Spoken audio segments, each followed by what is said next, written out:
Hello दोस्तों, स्वागत है आप सभी का एक और नए ओडीएक्स इंडिकेटर्स के वेबिनार में। ये जो वीडियो है वो ओडीएक्स प्रोफाइल के ऊपर है और ट्यूटोरियल वीडियो है। ट्यूटोरियल के सीरीज में ये ट्यूटोरियल नंबर 2 है।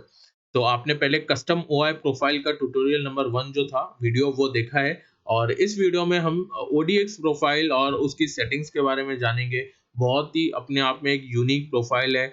ऐसे प्रोफाइल्स कहीं पर भी अवेलेबल नहीं है। बहुत यूनिक क्रिएशन है ओडीएक्स टीम के द्वारा और इस इंडिकेटर से आपको बहुत हद तक आइडिया हो जाता है कि ऑप्शंस में क्या हो रहा है और आप उसको जैसे ही फ्यूचर्स के डेटा के साथ कंबाइन करते हो आपके पास बहुत अच्छा सेटअप होता है ट्रेड करने के लिए। तो हम ये समझते हैं कि ओडीएक्स प्रोफाइल क्या है और कैसे ये वर्क करता है। मोर ओवर जो है इसकी सेटिंग्स के ऊपर ज़्यादा बात होगी क्योंकि ये ट्यूटोरियल वीडियो है। अगर आपको इसकी स्ट्रैटेजी बाय के लिए या सेल के लिए यूज़ करना है तो आपको स्ट्रैटेजी वाला वीडियो देखना पड़ेगा। तो पहले हम समझते हैं कि ये है क्या? ओडीएक्स प्रोफाइल थोड़ा बहुत रफ आइडिया ले लेते हैं। तो आपको दिख रहा है कि 2 प्रोफाइल यहाँ पर ओपन है और दोनों के ऊपर कॉल और पुट लिखा हुआ है, यानी कि एक साइड कॉल का डेटा बता रहा है, एक साइड पुट का डेटा बता रहा है। यहाँ पर भी एक कॉल का बता रहा है, एक पुट का बता रहा है। इस प्रोफाइल का कुछ नाम होगा, ओडीएक्स प्रोफाइल तो है बट इस प्रोफाइल यानी कि पोजीशन 1 का क्या नाम है? Selected candle. पोजीशन 2 का क्या नाम है? पोजीशन 2 का नाम है लाइव। तो ये लाइव वाली क्या लाइव प्रोफाइल है और ये सिलेक्टेड कैंडल प्रोफाइल है। तो पहले हम ये समझ लेते हैं कि ये सिलेक्टेड कैंडल का मतलब क्या होता है। जब भी आप किसी कैंडल पे क्लिक कर रहे हो उसका डेटा अगर बता रहा है तो वो सिलेक्टेड कैंडल है। और लाइव प्रोफाइल जो है वो चेंज नहीं होगी किधर भी क्लिक करने पे, क्योंकि ये लाइव डेटा बता रही है, यानी कि लास्ट कैंडल जो लेटेस्ट कैंडल है उसका डेटा बता रही है। तो अगर मैं लेटेस्ट कैंडल पे क्लिक करूंगा तो ये दोनों प्रोफाइल सिमिलर हो जाएंगी। देखो यहाँ पे 86 लिखा हुआ है, यहाँ पे भी 86 लैक्स लिखा हुआ है, यहाँ पे 1.27 करोड़ लिखा है, यहाँ पे भी 1.27 करोड़ लिखा है, क्योंकि ये दोनों प्रोफाइल अभी सेम हो गई है। सेम इसलिए हो गई क्योंकि ये लेटेस्ट थी और हमने लेटेस्ट कैंडल पे ही क्लिक किया था। ठीक है? तो अब ये डेटा क्या बताती है? यहाँ पर आप बीच में देख सकते हो स्ट्राइक्स है। ये हर एक स्ट्राइक में बता रहा है कि कितनी बाइंग और सेलिंग हुई है एब्सोल्यूट मनी टर्म्स पे। यानी कि अगर मैं स्पाइक वाले कैंडल पे क्लिक करूँ, तो इस स्पाइक वाले कैंडल पे क्लिक करता हूँ, तो यहाँ पर आपको दिख रहा है कि कॉल में 12 करोड़ 70 लाख की बाइंग हुई है। ठीक है? 46,000 के स्ट्राइक पे।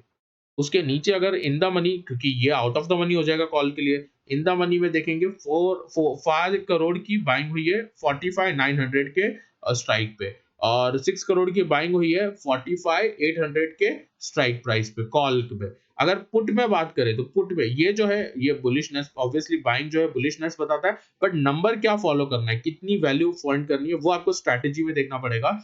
जैसे मैंने पहले भी बताया 10 करोड़ का नंबर बहुत इंपॉर्टेंट है।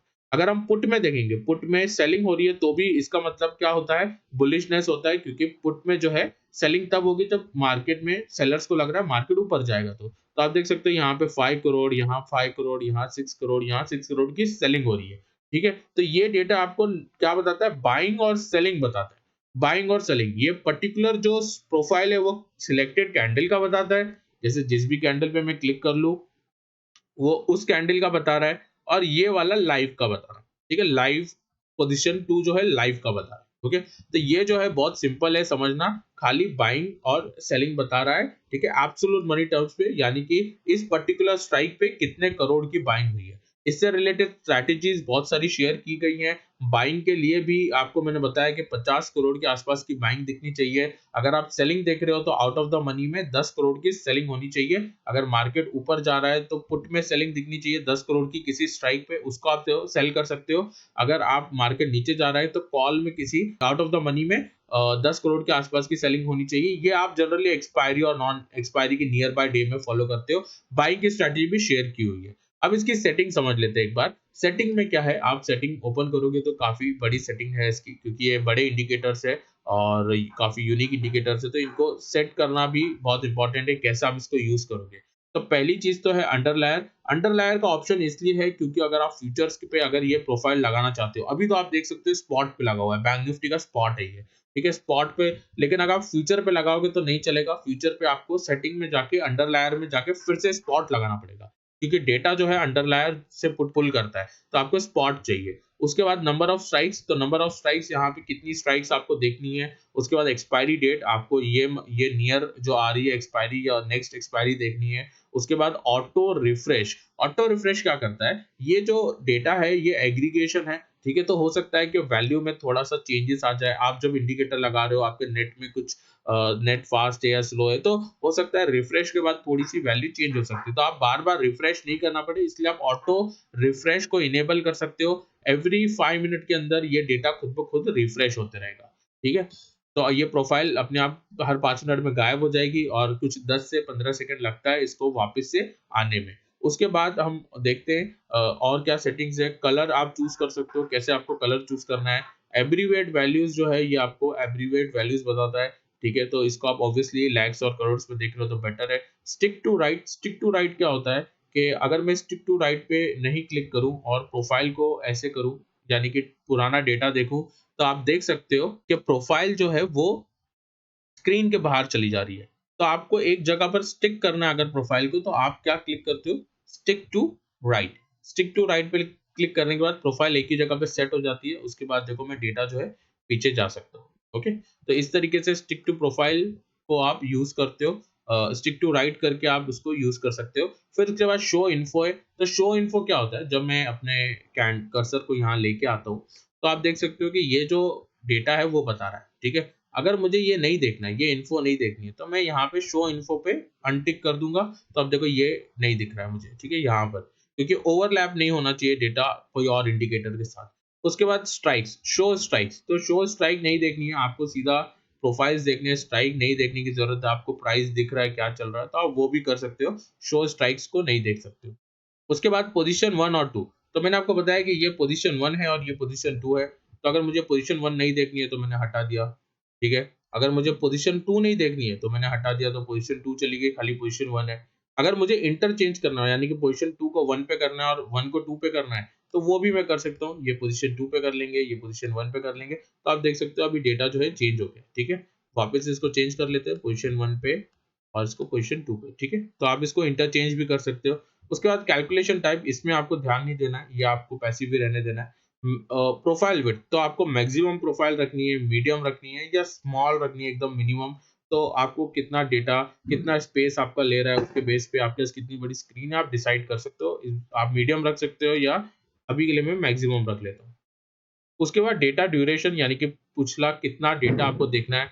यहाँ पर क्या होता है कि क्योंकि ये डेटा बहुत बड़ा है तो बाय डिफॉल्ट 2 डेज है। आप देखने को 5 डेज का भी देख सकते हो। तो ये जो कॉन्ट्रैक्ट है जो एक्सपायर नहीं हुआ है ऑप्शंस का, उसमें आप लास्ट 5 डेज का देख सकते हो। ठीक है। अगर कोई कॉन्ट्रैक्ट एक्सपायर हो गया तो उसका डेटा आपको नहीं देखने को मिलेगा, क्योंकि जो एक्सपायर हो गया उसका डेटा जो है सेव नहीं किया जाता है।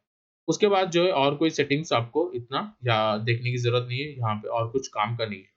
तो उम्मीद करता हूँ आपको समझ में आया होगा कि ये सेटिंग्स को कैसे यूज करना है। इंडिकेटर अप्लाई करने के लिए बहुत सिंपल है, इस बटन पे क्लिक करना है और आपको यहाँ पे टाइप करना है ODX। ODX के जितने भी इंडिकेटर्स हैं आपको यहाँ पर मिल जाएंगे, आपको डबल क्लिक करके अप्लाई कर लेना है। अच्छा, एक और चीज, आप अगर सोचिए आप ODX प्रोफाइल को यूज कर रहे हैं क्योंकि अपने आप में बहुत यूनिक प्रोफाइल्स है, बहुत ज्यादा अच्छा डेटा आपको पता चलता है इससे। बट व्हाट इफ जैसे मैं इस कैंडल पे क्लिक करूं तो देखो कितनी सारी सेलिंग दिख रही है, 9 करोड़, 6 करोड़, 10 करोड़। मैंने आपको बोला था कि 10 करोड़ की अगर सेलिंग है आउट ऑफ द मनी में तो उसको सेफली सेल किया जा सकता है। आप उसमें प्रॉफिट बना लोगे, स्पेशली अगर एक्सपायरी डे है। जैसे आपने ये स्ट्राइक को सेल किया होता था, कौन सी स्ट्राइक है, 46,200 की। तो 46,200 का जो अगर आपने सेल किया था, समझो एक्सपायरी डे है, तो ऑब्वियसली अगर समझो आपको 60-70 रुपए भी मिल रहे हैं तो एंड तक आपको जीरो हो जाता। ओके। तो ये जो है सेलिंग के लिए भी यूज हो सकता है, बाइंग के लिए भी। बट अगर आप इसको स्टॉक में यूज करना चाहो तो स्टॉक के लिए आपको ना डिफरेंट प्रोफाइल यूज करनी पड़ती है, जिसका नाम है ODX रेंज प्रोफाइल। ये ODX प्रोफाइल है, ODX रेंज प्रोफाइल। यानी कि रेंज में क्या होता है, जो हमने कस्टम UI में समझा ना, A पॉइंट से लेके B पॉइंट तक क्या हुआ है, A पॉइंट से लेके B पॉइंट तक क्या हुआ है उसको समझना। ठीक है। तो उसके लिए रेंज प्रोफाइल यूज की जाती है। तो रेंज प्रोफाइल जो है ट्यूटोरियल नंबर 3 होगा। आपको अगर रेंज प्रोफाइल के बारे में जानना है तो आपको नेक्स्ट वीडियो ट्यूटोरियल 3 देखना पड़ेगा। उम्मीद करता हूँ वीडियो आपको अच्छा लगा होगा। ऐसे ही और ट्यूटोरियल वीडियोस आते रहेंगे। Thank you for watching.